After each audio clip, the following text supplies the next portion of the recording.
And PLU guys, you have to show our effort. You have to show the mobilization. You have to mobilize. You have to be there. You have to. Muganda wa His Excellency Yoweri Kaguta Museveni amanyikidwa nga chairman Toyota ate mulowooza tatwandise okubeera nga akola live ku TikTok ali mu kwegayirira abantu okugenda mu rally za NRM anti buses kirabika amafuta gaziwedde. Njagala ogiwulirize bulungi video gye nkuletedde wano wennyini bw'ogenda okakasiza ddala nti His Excellency Robert Kyagulanyi ebyaddala bano basajja yatandise dda kubeera nga abayingira mu mutwe oba mu mitwe. Njagala ogiwulirize tumale tweyongereyo naye nga tetunagendayo video eno mbadde nsabuse okugimpereka like ebirenga esotamuli tukira obunaba njigedde okumanya kweno information naddala banankyukakyuka aba National Unity Platform wamu nabo abali kusaidia NRM eno video yamwe making sure nti ogisharinga oliking commenting endowooza yo naawe osobola okubeera nga otu idea yo ate nga ntuufu omukulu alabiseeko olunaku lwaleero ku TikTok ng'ali kwegayirira abantu ba PLU nga bagamba nti bannange mungeyo kulaga His Excellency Yoweri Kaguta Museveni amaanyi kirabika abantu beddala baganda buganya okubeera nga bagenda mwezi olali nga basomba kirabika mbu kubanga waliwo basi zilalabye sigenda kubeera nga njogera mbu byeddala byebyo naye omanyi kibo ku nnaku zino eno zayeyongeddemuko mu levels gwatana subscribinga sokololize omuwulirize bulungi omuwa obudde omala omubulire abasajja ebyeddala batidde oba just ali kikola for fun. PLU guys, you have to show our effort. You have to show the mobilization. You have to mobilize. You have to be there. You have to appear in all rallies. You must support the president, NRM fraternity. Please, guys, be there. Please do the work. Soon, I will join you in Northern sub-region. I will come maybe like in 2 days. I have to be there with you. Please, TikTokers, I thank you for the work that you're doing, for the messages, for the whatever you're doing for this country. Please go on. I will have some time. We meet and share ideas. Please don't hesitate. Always contact me. Look for me. Let's meet one-on-one. Please, okay. For those who want to ask questions, it's open now. Questions, then I will answer. Yeah, we will have a short time. Please, I'm waiting for your questions, your comments. Yeah.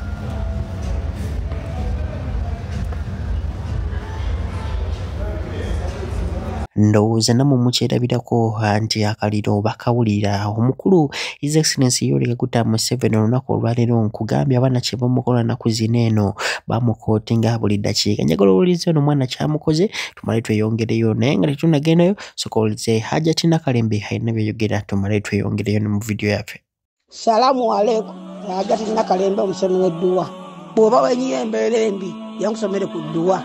Abali ebweru mirimu giganye papula zesibye kino kyekyoto kwensabira omukisa kobe ng'odiriddawa wali wenkusabira n'ofuna emikisa kyobola bangabirira ebinyonyi ebitalina kyakulya naawe atalina mulimu jangu kusomere ku dduwa ofuna omukisa eno ennyanja kwesira buli kimu ekisira ne kiba kikujjudde nekikasuka mu nnyanja nekikunta nekigenda nze Hajjati Nakalembe kambawo ennamba yange yeeno 0752375 temuddeyo nemwebakira ebizibu mukoye ku nnamba yange eno.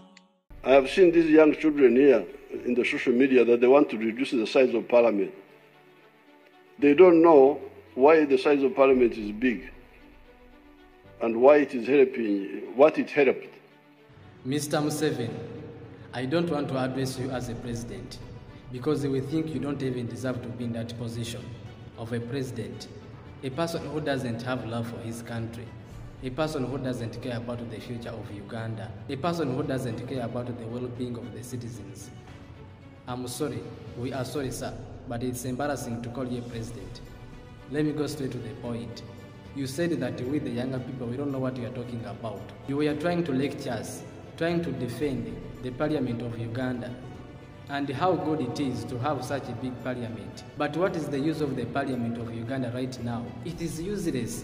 Those MPs in parliament, they are supposed to represent us. What have they done for Uganda? The parliament you are defending, it is because it is favoring you. It is under your armpit. The Uganda parliament is not working for Uganda. It is working for you. Everything passed in the parliament, it's in your favor, not in the favor of Ugandans. The Uganda parliament is totally useless. It's better you remove it, you abolish it completely. Those MPs will come to the parliament when there is something beneficial to them. The Uganda parliament is bigger than the size of the parliament of India. India has 1 billion population. Uganda, we have 45 million Ugandans. So we the younger people you call ignorant. We are more intelligent than you.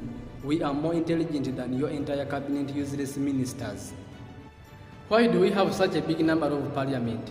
557 MPs in the parliament. For what reason? What are they doing? And they are getting an abnormal money, taxpayers' money. This is unnecessary expenditure we are talking about. That money can do so many other things. And you yourself, you are using billions and billions of money every day in that set house. With the people around you, you have so many advisors who are supposed to be advising you, but it's unfortunate that you are the one advising them. Every day you are creating new political positions which are not even supposed to be there. That's how taxpayers' money is being misused. You don't have empathy for our country. You don't care. The problem is that your brain is still locked in the past, still stuck in the 70s and 80s. This is 2024. This is a new generation you don't understand.